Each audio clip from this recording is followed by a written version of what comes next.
Hello, as you all know, my name is Smirnani, and today I'm here to present to you ETFE, also known as ethylene tetrafluoroethylene. Obviously, this project is made by the one and only Smirnani. So class, let me begin on my presentation of ETFE with an awesome snazzy font. So, I'm going to introduce ETFE to you a little bit. First, it's a type of plastic. It's durable and very adaptable. It is transparent, just like plastic or glass. It has high corrosive resistance, meaning it doesn't break easily or corrode easily. It has a wide temperature range, meaning it can be heated. The thing about ETFE is basically when there's a fire around, it extinguishes itself. Like if you light ETFE on fire, it shrinks and the fire goes out. It's pretty cool. It releases the etc. Okay. It's technically a polymer, and it was founded around the 1970s. A few more facts about ETFE. It can bear 400 types its own weight. This associates with the fact that it's very durable. It can also stretch 3 times its own length. This really helps with building. It has a non-stick surface. Basically, it's extremely easy to clean, just like plastic or glass. Its lifespan is around 50 years. We don't know how long the lifespan is, considering ETFE hasn't been around 50 years, but engineers expect it to be anywhere between 25 to 50 years. It is recyclable for all you green freaks. I have a green screen behind me. Actually, that's not a green screen. I'm actually in the PowerPoint. It's kind of scary in here. Oh no. I'm just kidding. And ETFE can also be melted, remolded into whatever shape necessary. Usually it's in a hexagon. I guess that's for aesthetic purposes. Oh, it can be melted with other pieces. I should have transitioned that better. Continuing on. A cool video for a cool project is obviously necessary. So, let us watch this video about ETFE. The main headquarters of the Vector Foil Tech company is at the epicenter of a revolution in material science. The company manufactures ethylene tetrafluoroethylene, or ETFE. It's an incredibly strong, yet lightweight and transparent polymer that's changing the face of modern architecture. Anything that people thought about 20 years ago was based on glass. It's very smart. And it was limited to the technologies of glass. Nowadays, ETFE has basically opened the minds of architects and engineers to completely new horizons. ETFE is the breakthrough that will finally make Fuller's city-sized dome possible. One of the German company's biggest commissions was the ETFE Project. More recently, ETFE was used to create the beautiful bubble-like exterior of the Beijing water cube. We're going to talk about that later. At just 1% the weight of glass, 1%. ETFE is described as 99% nothing. 99% nothing. It makes possible a surface-to-weight ratio that Buckminster Fuller could only have dreamt of. Without it, the Houston Dome could never become a reality. It is so light, 99% lighter than glass. I mean, that's tremendous. One strip of ETFE is fun. strong, I want to bounce. but 3 layers are even tougher.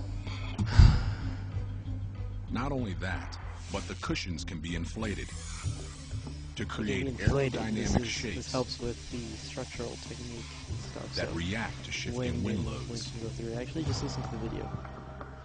Engineers routinely subject ETFE to a series of punishing tests. Fire. That's fire. It's a flame.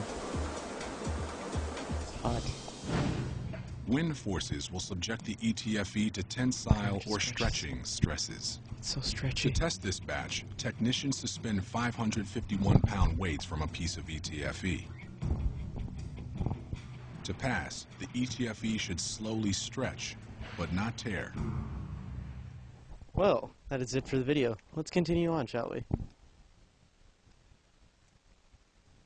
ETFE versus glass. So ETFE is basically, even though it's a plastic, it's compared to glass. It's actually replacing glass in many modern structures. So ETFE transmits more light than glass. ETFE is a better insulator than glass. It costs much less to install, and it's 1% the weight of glass. As the video said, it's 99% nothing.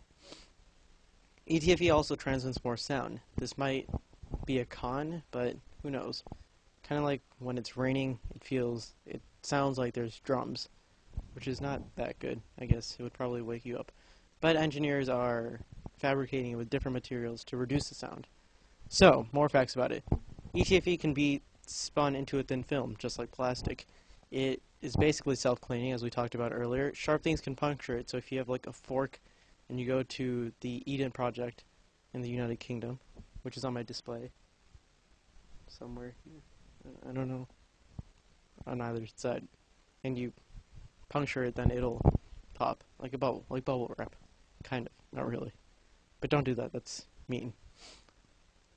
It can be sewn together basically by molding other pieces together, and if it's punctured, you can just melt the sides and connect them together, which constitutes the fact that it's very recyclable. Sewn together again. 2 to 3 layers are usually welded together. This helps the durability of it, just in case if it pops or increases strength, etc. And after welded, they are inflated. In the ETFE Project, as you're going to notice, the ETFE is basically bubbles. Right, I'm now going to explain to you the ETFE life cycle. First, ethylene is produced by steam cracking. What steam cracking is gaseous or light liquids are heated and ethylene is extracted. Next, tetrafluoroethylene, or TFE, is manufactured from chloroform. Some of you might know chloroform as that thing that puts people to sleep. Anyway, both undergo the process of polymerization and are connected together because both of them are monomers. And then they both follow the thermoplastic injection sequence, which basically means that the material is fed through a heated barrel. It then goes to a cavity, and in the cavity it there cools and dries. And then ETFE is produced to film, etc.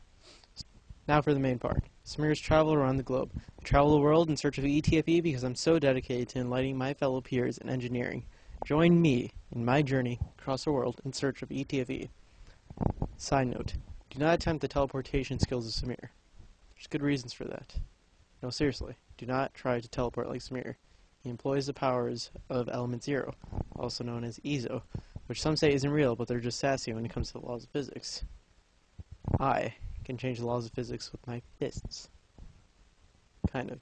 Not really. Actually, no, I can't. But I can teleport. So, let's start. In my first location in the United Kingdom, at the ETFE Project. So, here I am at the ETFE Project, chilling and hanging out. As you notice in the ETFE Project, there are the biomes. In the biomes, there's ETFE, the exterior. As you can see, it's very clear. And they're like cushions, basically, like pillows. ETFE, how dandy.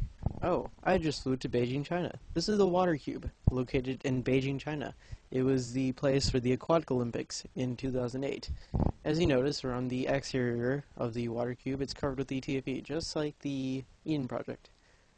What's cool about the Water Cube is that at night, or sometimes in daylight, whenever it's dark, I guess, the exterior lights up with LED lamps. So, moving on. I just ran across the street, or teleported, if I must say, to the bird's nest. ETFE is employed in the bird's nest due to the fact of structural weakness. ETFE is used to keep it structurally sound and not collapse on itself, basically. Oh, I'm back in the U.S. I am now in the Earth Park, located in Ohio. This is similar to the biomes in the ETFE Project, but it's in America. So that means it's better, obviously.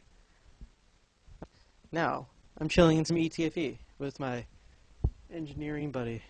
Look how much fun I'm having, guys. Don't you wish you could chill in an ETFE bubble like me? Too bad you can't, because you can't teleport like I can.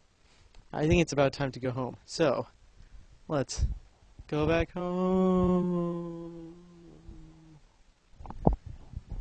This is my works cited. That has been ETFE.